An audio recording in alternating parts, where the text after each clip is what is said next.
In general, just for our own edification, that there's a reason why you have each one of the Svarim are divided into different books. Why need Chamisha Chamisha Torah? Just put it all in one book. So obviously, there is a prevailing theme that each Sefer has, and then when you study it, you have these different stories that are recorded. That's why sometimes you see different mitzvot or different stories repeated in different Svarim.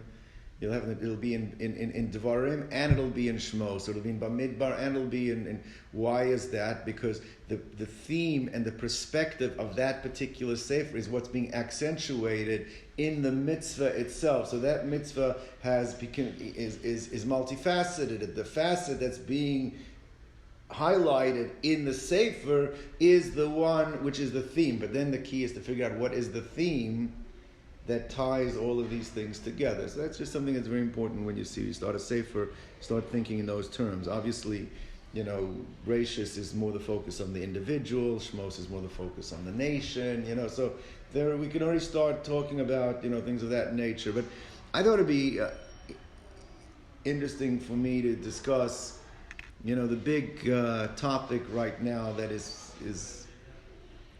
come to a forefront. It's always been a problem, but it's come to a forefront, is this notion of anti Semitism. The idea, it's actually interesting because you hear it more in the Hebrew. Anti Semitism is anti-shemut. In Hebrew it's anti-shemut, but it's being anti-Shem, the descendants of Shem, which is, you don't find that expression used with the Arabs. You don't find but it really means any descendant of Shem, yet it's specifically focusing on the Jewish people who are, but the fact, I would just even think the fact that is even the term that is coined, give us an idea how long it's been around. From Shem's time. It's because otherwise,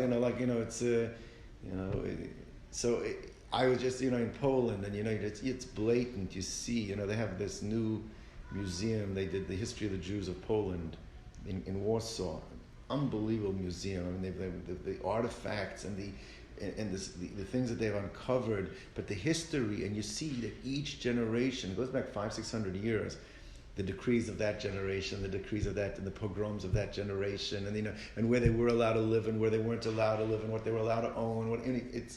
Hitler, when he woke up, it wasn't like he invented the wheel.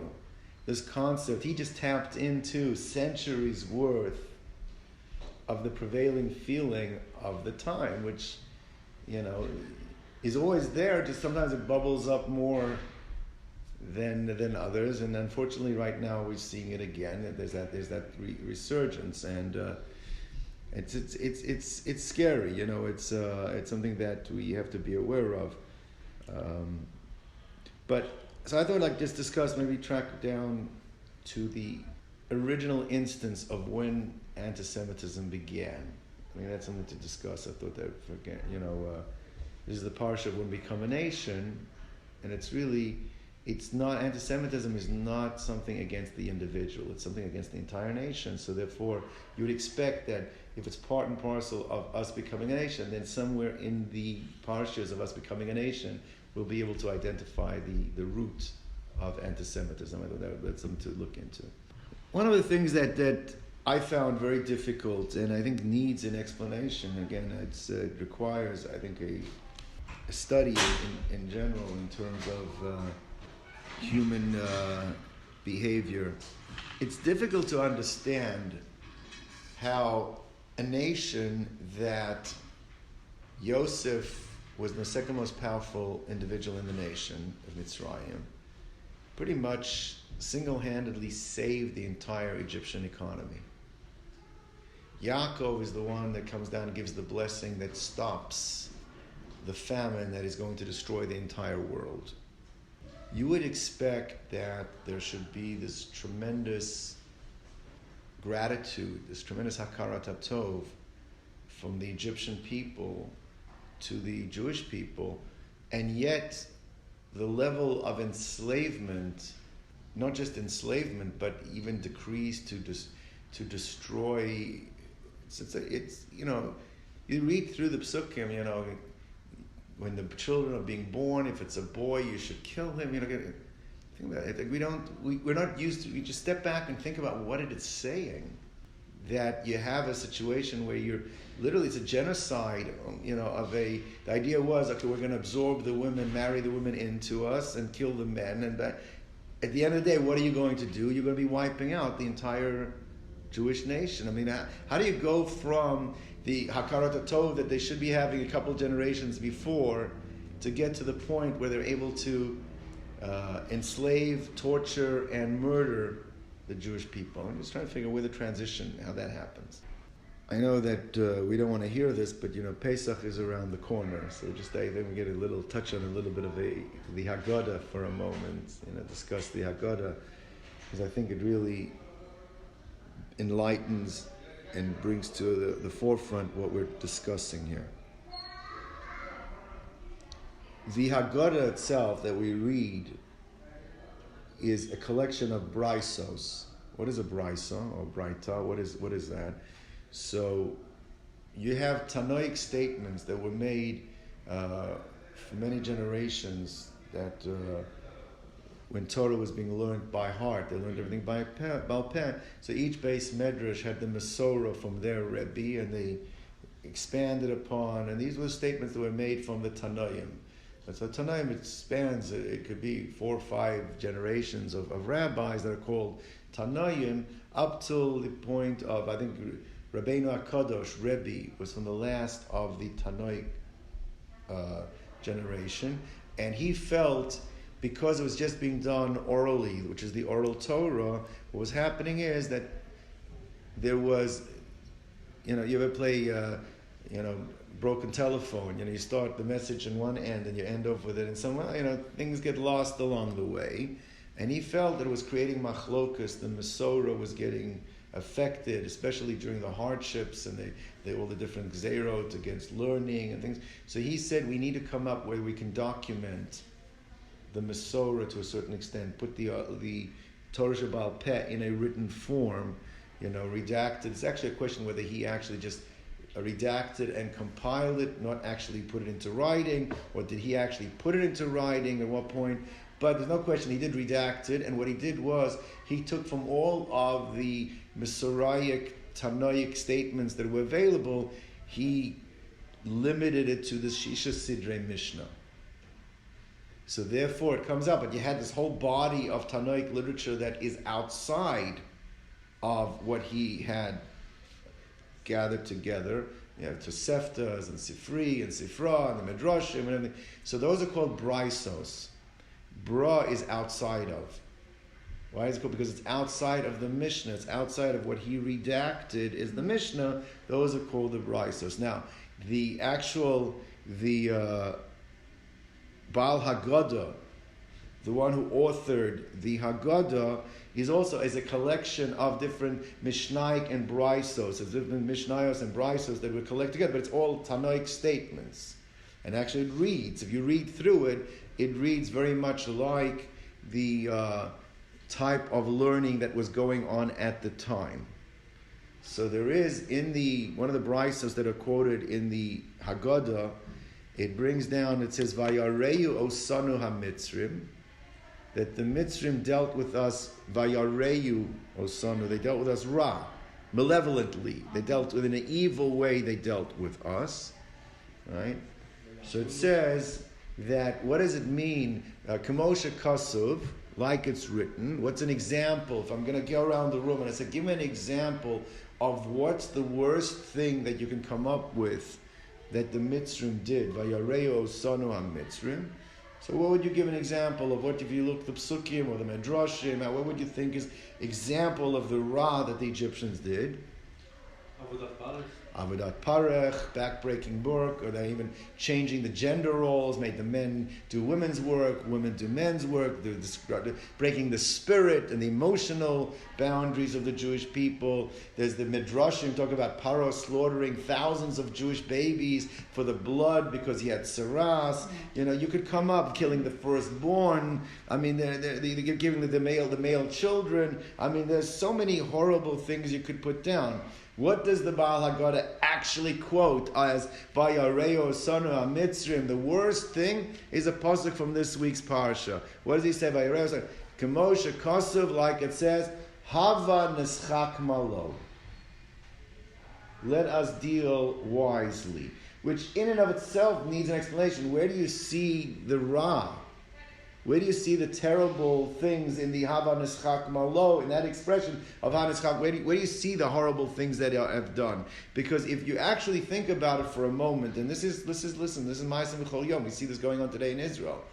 Pharaoh, we go through the psukim over here. It says Vayakom Melech Chadash al Mitzrayim. So it's a question. Rashi brings down. It's Machalokas Rav and Shmuel. Was this actually a Melech Chadash? Was it a new king? Chad Amar Chadash Mamish. It was actually a new king. V'chad Amar Shenischadshuk Zeirosam. It was like he had a change of heart as how to deal. Means it was the old Pharaoh, but he came up with the new Gzerot against the Jewish people. All right, which makes a strong even question. Like he's, what's the? But if you think about, look what he's trying to do here, right? It says Ashelo Yada es Yosef. He did not know Yosef. Again, what do you mean he did not know Yosef? Okay. He's turning a blind eye to what Yosef had done. But look at the reason. Vayomer el Amo, Hine Am b'nei Yisrael Rav atzum mimenu. Look, the Jewish people are multiplying at a much greater rate, exponentially, than the Egyptians, right? So Havan Ischak Malo, we have to deal wisely. We have a problem here. We have to deal wisely with them.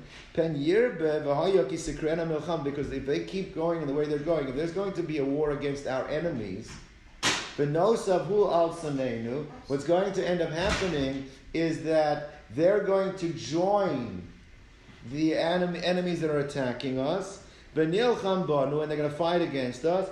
So there's a question Rashi means, are they going to leave the land, or are they going to kick us out of the land? Okay, but the bottom line is, this in modern Hebrew it's called a Gayis Chamishi. You've heard of that expression, Gayis Chamishi? What's that?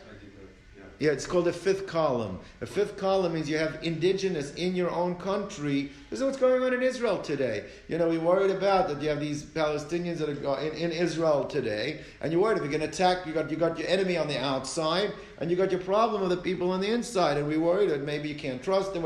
This is Pharaoh's dealing with this particular problem, which is a serious problem. Now, he's the king. He is responsible for coming up with some type of solution that's going to address that particular issue. So Hava Neschak Malo, in and of itself, it doesn't seem to be such a terrible thing per se. Now, it's when they started putting the different Gzerot into a play, then those are the terrible things. So it's not the fact that he said Hava Neschak Malo, but it's the horrible things that he did, the killing of the children, and the Avodat Perach, and all those things are. So why is the Baal Haggadah come? The worst thing he could think about, Vayareo Sanu HaMitzrim, Kemosha Kosuv, Hava Neschak Malo. You hear the question. Hava Neschak Malo. Let us deal wisely with him. Doesn't seem to show any malevolent, in and of itself, does not seem to show anything malevolent. How's that so terrible? That's what's being done against the Jewish people. The other thing, I just was sensitive to the language. The pasuk is Vayareu Osanu HaMitzrim. Vayareu Otanu. It's a strange way to write it. What it means, Otanu? It should say Vayareo Lanu. It should say, what is Vayareo Osanu? I mean, that, I think we'll see. Maybe we can answer that question as well. Just grammatically, it does not appear to be such a grammatically correct. I think we can answer that question as well. So let's just step back from it. We're trying to see where the seeds of anti-Semitism come from. We're talking about it all together, and then we think, it was Hitler. I'm telling you, go through, just walking through that museum in Warsaw, you see every generation and the terrible gzerot against them, and the different pogroms against each generation. You see, it's mother's milk. Especially in America, Baruch Hashem, we've been shielded from it to a certain extent. Now it's starting to come away, but it is something that needs to be. I think that we need to understand. I think once we understand what the source of it is, I think it gives us an insight. But more than that, just the Baal Haggadah himself, when he's talking about the terrible things that the Egyptians did, he says, Hava Neschak Malo. That does not seem to be, and that's something that is a responsibility of the king to worry about, this fifth column, the Geis Chamishi. I'm going to. So, and just the verbiage, lanu, vayireu lanu hamitzrim. So I want to share with you a idea. This is an idea that I share with all the teachers every year. At the beginning of the year, we have the orientation. This is the Dvar Torah that I give because I think it sets the tone in general for education. One of the more difficult situations that you find, both as a parent in your own family, and you find it very often in schools, is that we have in our minds what normative behavior is. What's supposed to be normal behavior within a setting? In a classroom setting, you expect behavior to be between A and A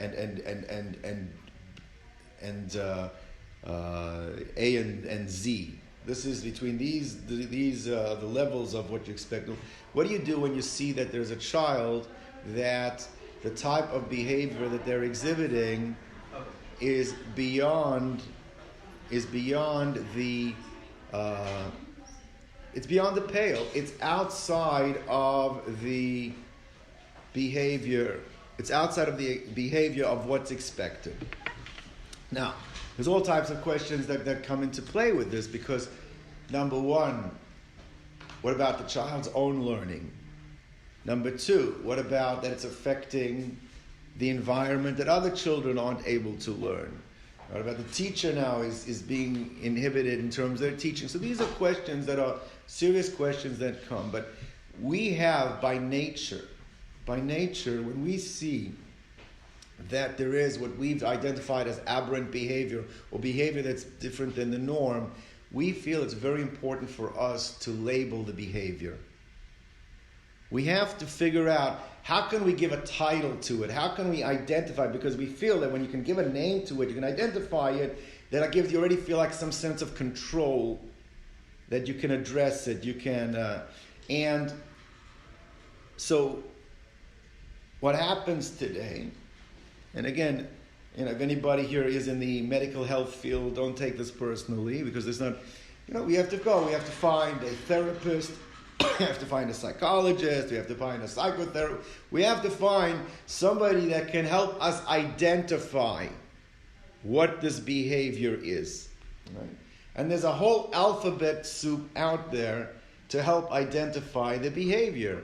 Whether it be ADHD, ADD, hyperactivity, there's all these type of behaviors that exist that can help us identify and label that specific behavior.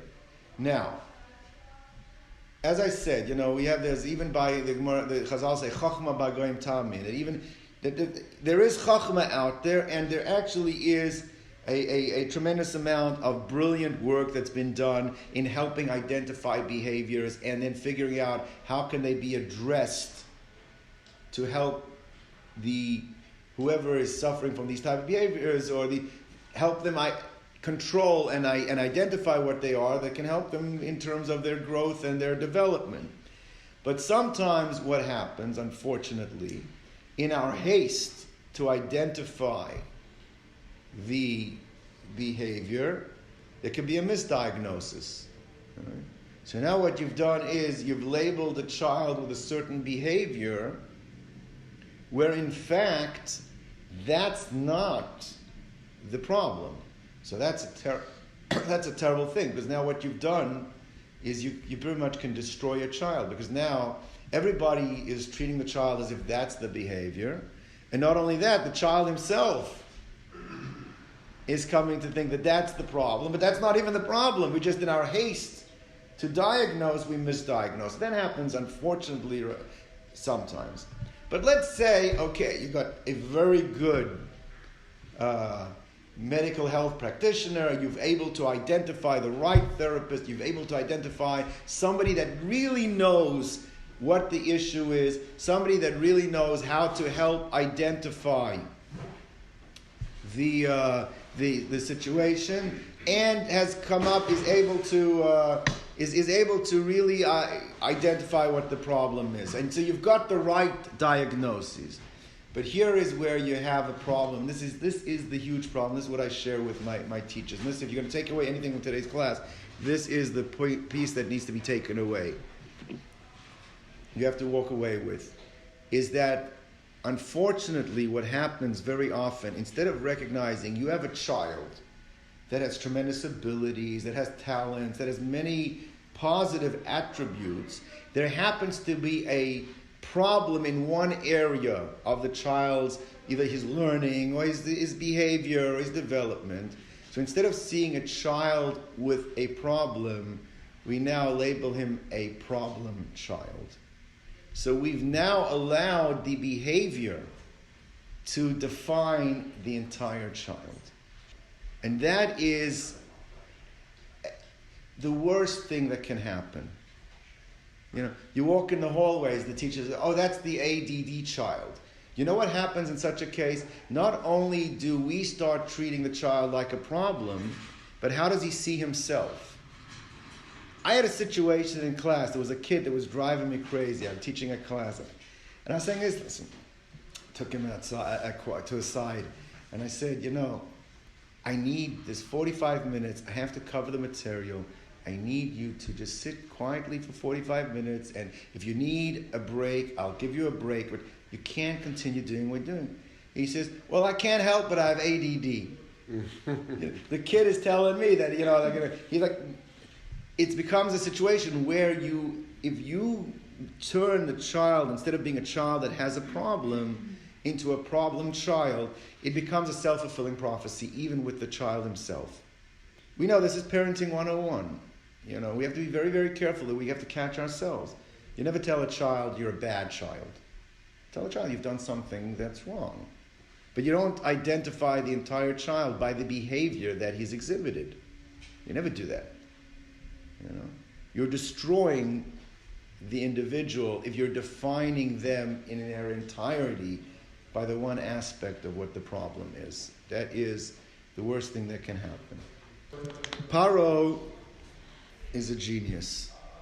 Pharaoh has to figure out, how do I get my entire nation to buy into what it is that I want to do here?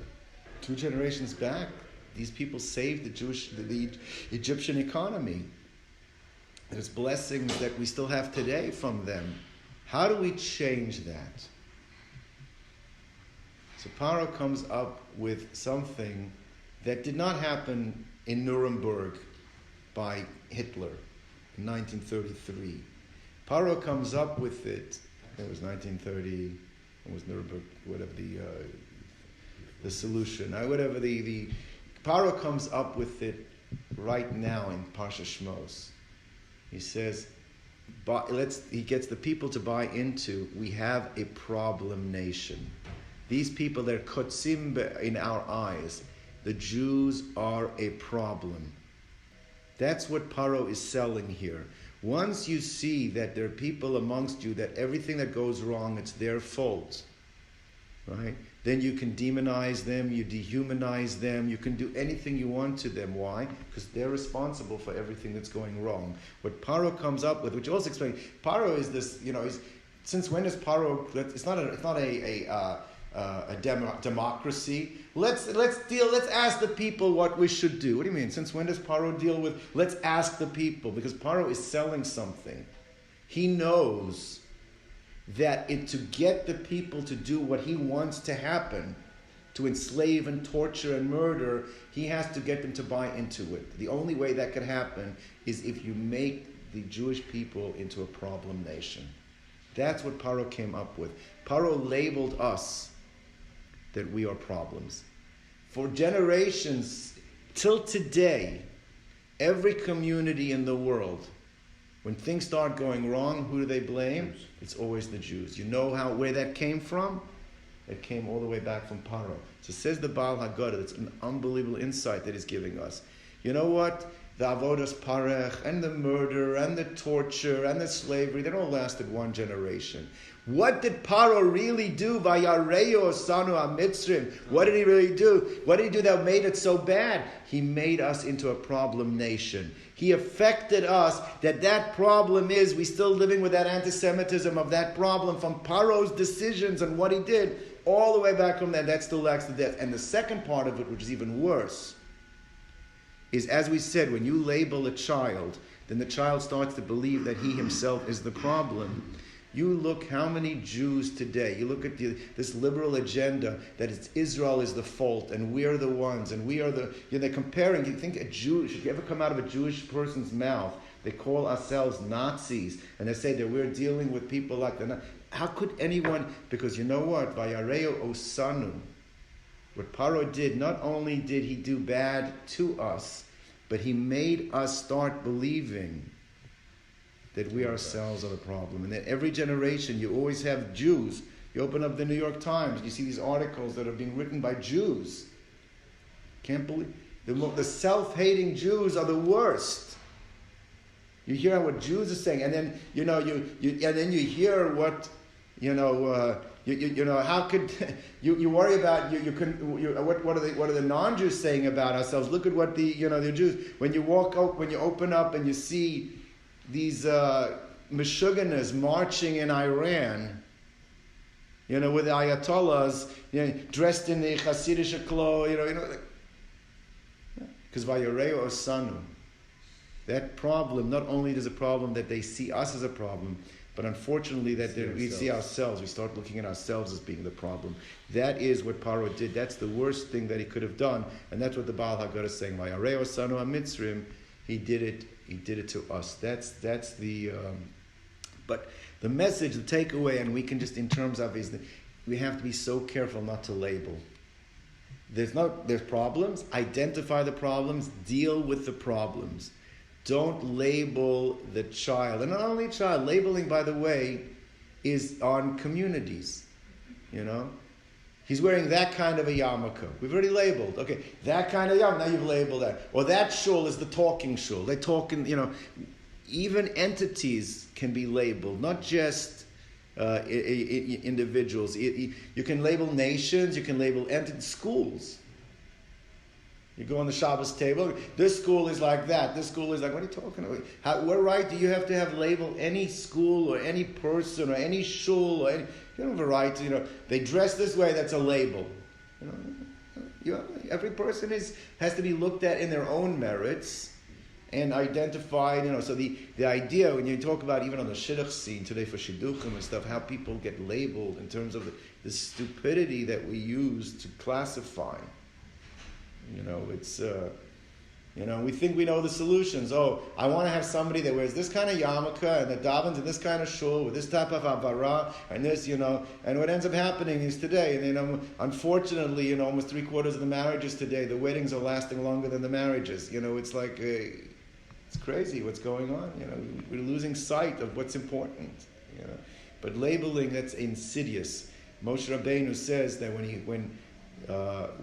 he ran away, Achen Nodah Hadavar, that he killed the Egyptian, right?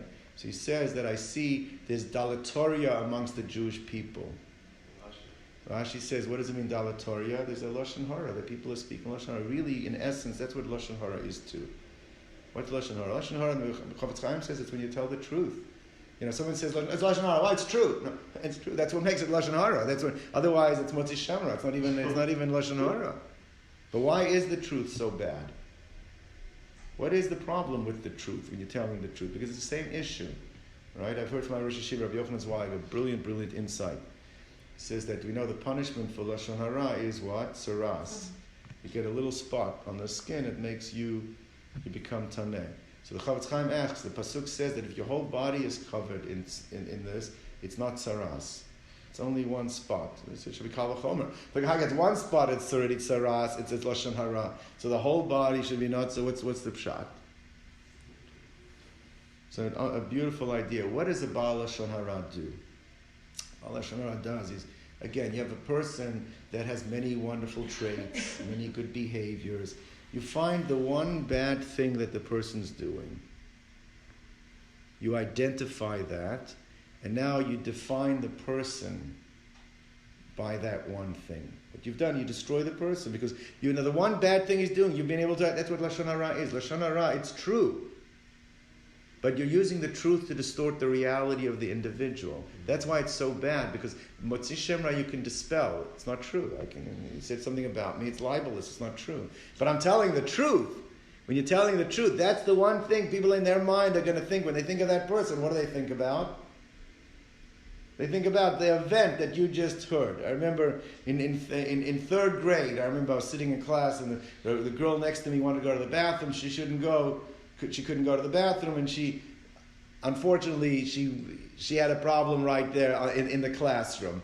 I see you 45 years later. What do I think about? I think about, that one thing that, that's what you think. You say Lashon Hara, you identify somebody with one bad, that's what you've labeled them now. That's what the insidious nature of Lashon Hara is. What does HaKadosh Baruch Hu do? He gives you one spot.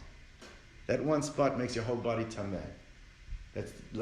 You focused on the one spot on the person and you destroy that whole person. He gives you one spot and now you hold. If you're all covered, that's not Lashon Hara. That's not what it is. It's only focusing on the one spot that covers the whole thing. That's the midah keneged midah of what Lashon Hara is. But it's again the same idea, is you're focusing on one negative thing to define the whole person. That's what labeling is. That's the idea, and that was the source. That was the source of what Pharaoh was able to do. Hava neschak malo. Let's be wide. Let's identify the Jews as the Jewish problem. That's the Jewish problem here. It wasn't in Nuremberg in the 1930s. This happened over here at the Yetzias Mitzrayim. And we've suffered every generation since that we are viewed as the scapegoat. We are demonized, dehumanized, because we are the problem in society. Gentlemen, have a good day.